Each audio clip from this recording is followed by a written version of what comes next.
राधे राधे। जय श्री कृष्णा। आप सभी का हमारे YouTube चैनल पर हार्दिक स्वागत है। आज की वीडियो में आप जानेंगे साल 2025 में गोपाष्टमी का पर्व कब मनाया जाएगा। तो आइए जानते हैं पूजा पाठ से जुड़े विशेष नियम क्या हैं, साथ में जानेंगे पौराणिक कथा। गोपाष्टमी का त्योहार हर साल कार्तिक शुक्ल पक्ष की अष्टमी तिथि को मनाया जाता है। ये त्योहार मुख्य रूप से मथुरा, वृंदावन और ब्रज के अन्य क्षेत्रों में अधिक उत्साह के साथ मनाया जाता है। पौराणिक मान्यता के अनुसार भगवान श्री कृष्ण ने ब्रजवासियों को इंद्र के प्रकोप से बचाने के लिए गोवर्धन पूजा के दिन गोवर्धन पर्वत को अपनी छोटी उंगली पर उठा लिया था। कहते हैं कि 7 दिनों तक लगातार वर्षा के बाद इंद्रदेव ने गोपाष्टमी के दिन अपनी पराजय स्वीकार की थी।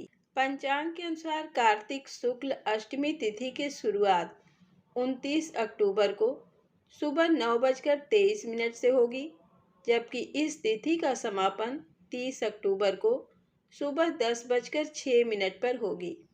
पंचांग के अनुसार इस साल गोपाष्टमी 30 अक्टूबर को मनाई जाएगी। धार्मिक परंपरा के अनुसार गोपाष्टमी के दिन गायों और उनके बछड़ों को सजाया जाता है, साथ ही उनकी विशेष पूजा अर्चना की जाती है। गायों और बछड़ों को पूजने की इस परंपरा का पालन महाराष्ट्र में भी किया जाता है, जिसे लोग गोवत्स द्वादशी कहते हैं। मान्यता के अनुसार इस दिन सर्वप्रथम भगवान कृष्ण ने गायों को चराना आरंभ किया था, इसलिए इस दिन गौ माता के साथ बछड़े की भी पूजा की जाती है। मान्यता है कि यदि गोपाष्टमी के दिन विधि विधान से गाय का पूजन व सेवा की जाए तो देवी देवताओं का आशीर्वाद प्राप्त होता है। गाय की पूजा करने से श्री कृष्ण प्रसन्न होते हैं और अपने भक्तों पर कृपा बरसाते हैं। इस दिन गाय की पूजा करने से घर में सुख समृद्धि और शांति का वास होता है। तो आइए जानते हैं गोपा अष्टमी की पूजा विधि और महत्व के बारे में। अष्टमी तिथि को ब्रह्म मुहूर्त में उठकर सबसे पहले स्वयं स्नान आदि करना चाहिए और भगवान कृष्ण के समक्ष दीप प्रज्वलित करें। इसके बाद गाय और उसके बछड़े को नहलाकर तैयार करें। गाय को घुंघरू आदि पहनाएं। गाय को आभूषण या फूलों की माला पहनाकर श्रृंगार करें। गोमाता के सींग रंगकर उसमें चुनरी बांधें। अब गाय को भली भांति इस दिन गाय का पूजन करें और भोजन कराएं। इसके बाद गाय की परिक्रमा करें। गोधूलि बेला में पुनः गाय का पूजन करें और उन्हें गुड़, हरा चारा आदि खिलाएं। यदि आपके घर में गाय ना हो तो किसी गौशाला में जाकर गाय का पूजन कर सकते हैं। अब आइए जानते हैं गोपा अष्टमी से जुड़ी पौराणिक कथा। मान्यता के अनुसार कान्हा जिस दिन गौ चराने के लिए पहली बार घर से निकले थे, वह कार्तिक मास में शुक्ल पक्ष की अष्टमी तिथि थी। इसलिए इस तिथि को गोपा अष्टमी के रूप में मनाया जाता है। कथा के अनुसार जब श्री कृष्ण 6 वर्ष के हुए तो यशोदा जी से कहने लगे, मैया अब मैं बड़ा हो गया हूँ। यशोदा जी प्रेम पूर्वक बोली, अच्छा लल्ला, अब तुम बड़े हो गए हो तो बताओ अब क्या करें। इस पर कन्हैया बोले, अब मैं बछड़े चराने नहीं जाऊंगा, अब मैं गाय चराने जाऊंगा। इस पर यशोदा जी ने कहा, ठीक है, बाबा से पूछ लेना। अपनी मैया के इतना कहते ही झट से कृष्ण जी नंद बाबा से पूछने पहुंच गए। नंद बाबा ने कहा, लल्ला अभी तुम बहुत छोटे हो, अभी तुम बछड़े ही चराओ। लेकिन कन्हैया हट करने लगे। तब नंद जी ने कहा, ठीक है लल्ला, तुम पंडित जी को बुला लाओ, वह गौ चारण का मुहूर्त देखकर बता देंगे। बाबा की बात सुनकर कृष्ण जी झट से पंडित जी के पास पहुंच गए और बोले, पंडित जी आपको बाबा ने बुलाया है, गौचारण का मुहूर्त देखना है। आप आज ही का मुहूर्त बता देना, मैं आपको बहुत सारा माखन दूंगा। पंडित जी नंद बाबा के पास पहुंचे और बार बार पंचांग देखकर गणना करने लगे। तब नंद बाबा ने पूछा, क्या बात है पंडित जी, आप बार बार क्या गिन रहे हैं? तब पंडित जी ने कहा, क्या बताएं, गौचारण के लिए केवल आज का ही मुहूर्त निकल रहा है, इसके बाद तो 1 वर्ष तक कोई मुहूर्त नहीं है। पंडित जी की बात सुनने के बाद नंद बाबा को गौचारण की स्वीकृति देनी पड़ी। उसी दिन भगवान ने गौचारण आरंभ किया। ये शुभ तिथि कार्तिक मास में शुक्ल पक्ष अष्टमी तिथि थी। भगवान के द्वारा गौचारण आरंभ करने के कारण ये तिथि गोपाष्टमी कहलाई। दूसरी मान्यता के अनुसार कहा जाता है कि कार्तिक मास में शुक्ल पक्ष की प्रतिपदा से लेकर सप्तमी तक भगवान श्री कृष्ण ने अपनी उंगली पर गोवर्धन पर्वत को उठाए रखा था। 8वें दिन जब इंद्रदेव का अहंकार टूटा और वे श्री कृष्ण के पास क्षमा मांगने आए, तभी से कार्तिक शुक्ल अष्टमी पर गोप अष्टमी का उत्सव मनाया जा रहा है। आइए जाने कैसे उत्पन्न हुई सुरभि माता, जो सभी गौओं की जननी है। एक बार पूर्ण परब्रह्म श्री कृष्ण अपने गोलोक स्थित वृंदावन में अपनी प्रिय राधा जी के साथ विहार कर रहे थे। ये वृंदावन अनेक तरह के सरोवरों से, नाना प्रकार के पेड़ों से भरा है। अनेक पहाड़ और बहुत ही सुगंधित पुष्प इस वन की शोभा बढ़ा रहे थे। अनेक गोप और गोपियां रासेश्वर भगवान श्री कृष्ण और रासेश्वरी भगवती श्री राधा जी के साथ विहार कर रहे थे। बहुत देर तक यूं वृंदावन में विहार करने के बाद भगवान श्री कृष्ण को दूध पीने की इच्छा हुई। भगवान के यूं इच्छा होते ही उनके शरीर से एक गाय बछड़े के साथ ही प्रकट हो गई। यही देवी सुरभि माता कहलाई। देवी सुरभि के प्रकट होते ही भगवान श्री कृष्ण के साथ श्री दामा ने एक बर्तन लेकर सुरभि देवी का दूध निकाला और श्री कृष्ण को दिया। भगवान श्री कृष्ण इस दूध को पीकर तृप्त हो गए, जो जन्म और मृत्यु को दूर करने वाला था। बाद में वो बर्तन गिर गया और जो दूध बचा वो धरती पर गिर गया और गोलोक में इससे एक दूध का सरोवर बन गया, जिसका लंबाई और चौड़ाई सब ओर से 100 योजन था।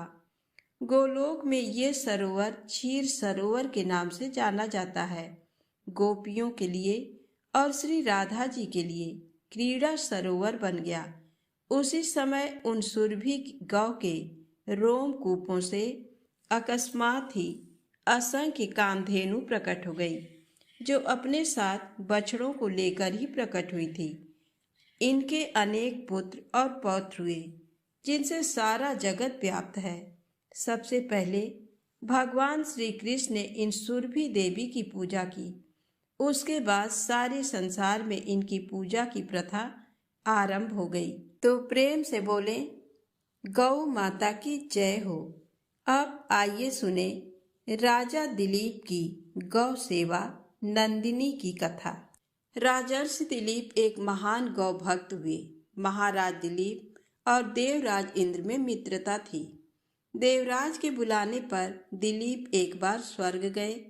देव असुर संग्राम में देवराज ने महाराज दिलीप से सहायता मांगी। राजा दिलीप ने सहायता करने के लिए हाँ कर दी और देव असुर युद्ध हुआ। युद्ध समाप्त होने पर स्वर्ग से लौटते समय मार्ग में कामधेनु मिली, किंतु सम्राट दिलीप ने पृथ्वी पर आने की आतुरता के कारण उसे देखा नहीं। कामधेनु को उन्होंने प्रणाम नहीं किया, ना ही प्रदक्षिणा की। इस अपमान से रुष्ट होकर कामधेनु ने शाप दिया, मेरी संतान नंदिनी गाय यदि कृपा न करे तो ये पुत्रहीन ही रहेगा। महाराज दिलीप को शाप का कुछ पता नहीं था, किंतु उनके कोई पुत्र न होने से वे स्वयं महारानी तथा प्रजा के लोग भी चिंतित एवं दुखी रहते थे।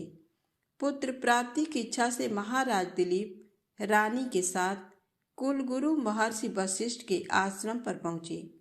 महर्षि सब कुछ समझ गए। महर्षि ने कहा, ये गौ माता के अपमान के पाप का फल है।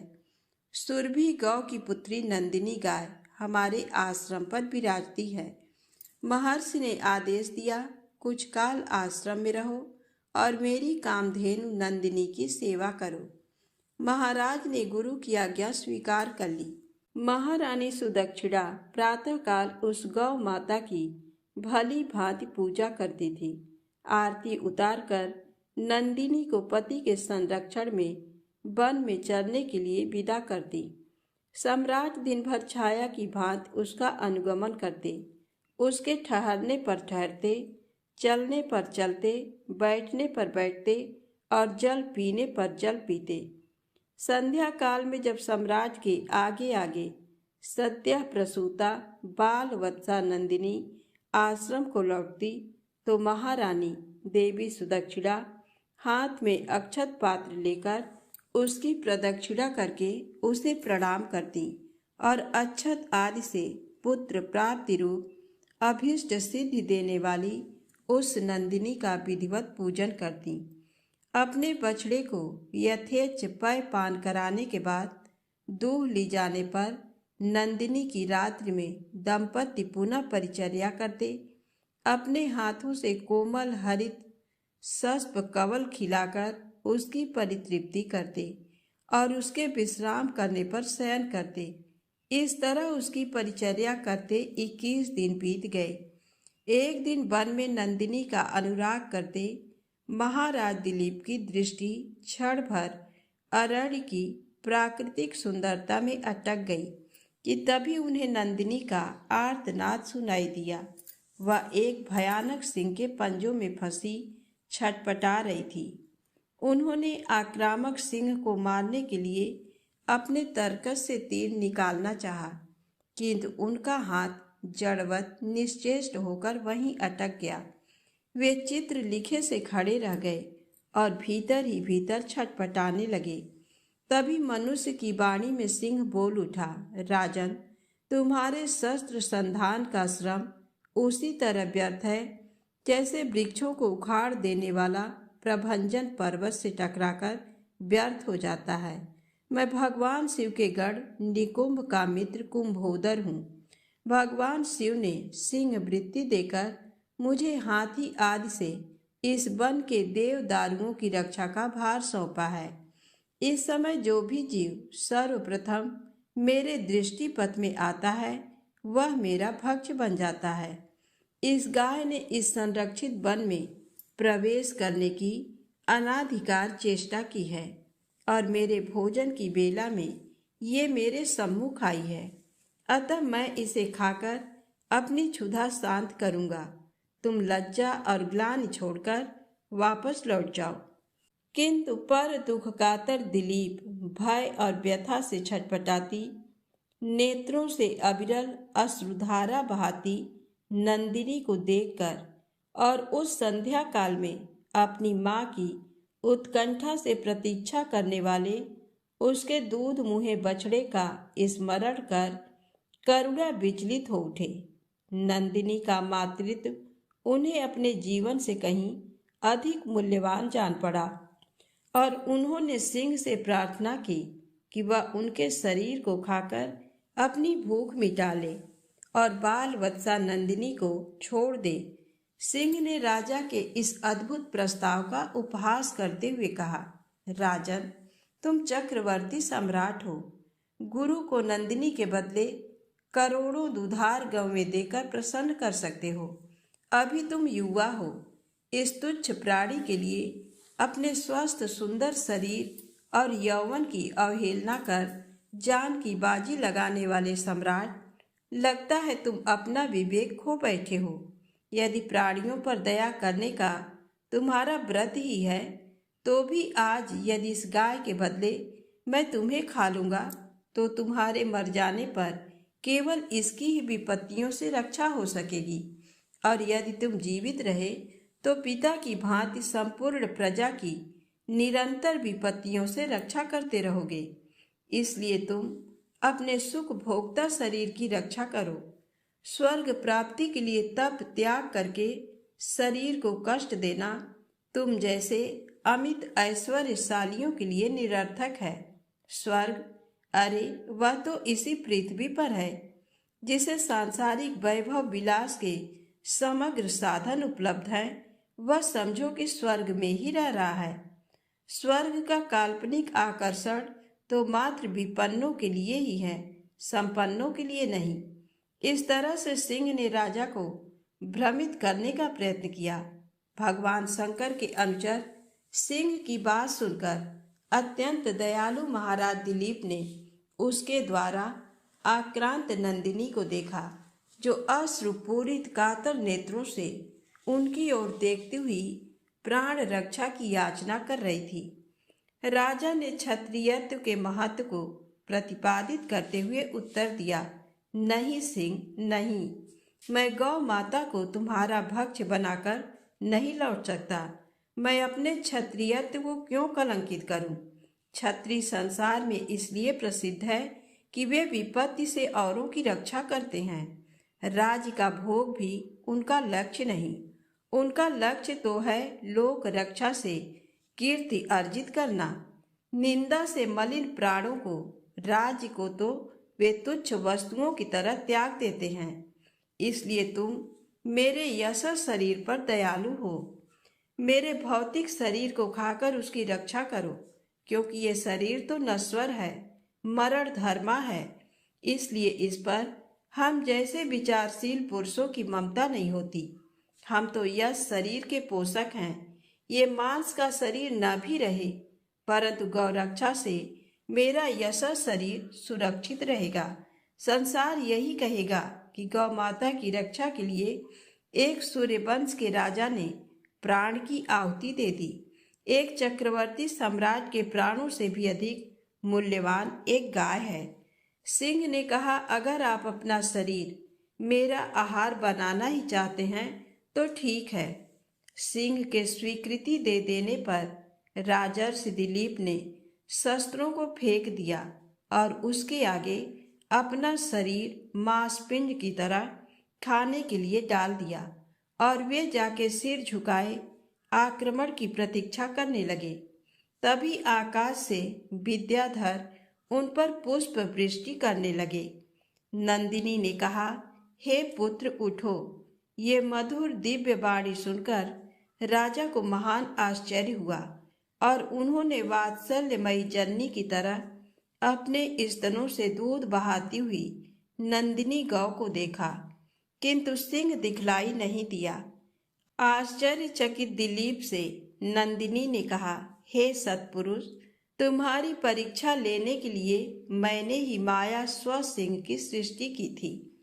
महर्षि वशिष्ठ के प्रभाव से यमराज भी मुझ पर प्रहार नहीं कर सकता, तो अन्य सिंह आदि की क्या शक्ति है। मैं तुम्हारी गुरु भक्ति से और मेरे प्रति प्रदर्शित दया भाव से अत्यंत प्रसन्न हूँ। वर मांगो। तुम मुझे दूध देने वाली मामूली गाय मत समझो, अपितु संपूर्ण कामनाएं पूरी करने वाली कामधेनु जानो। राजा ने दोनों हाथ जोड़कर वंश चलाने वाले अनंत कीर्ति पुत्र की याचना की। नंदिनी ने तथास्तु कहा।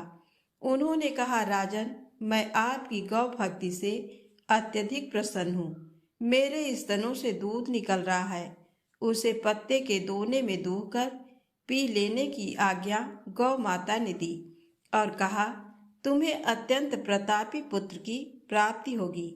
राजा ने निवेदन किया, माँ, बछड़े के पीने तथा होम आदि अनुष्ठान के बाद बचे हुए ही तुम्हारे दूध को मैं पी सकता हूँ। दूध पर पहला अधिकार बछड़े का है और द्वितीय अधिकार गुरु जी का है।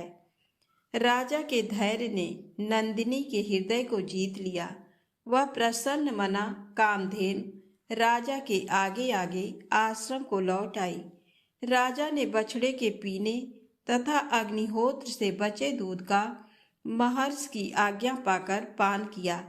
फलतः वे रघु जैसे महान यशस्वी पुत्र से पुत्रवान हुए और इसी वंश में गौ भक्ति के प्रताप से स्वयं भगवान श्री राम ने अवतार ग्रहण किया।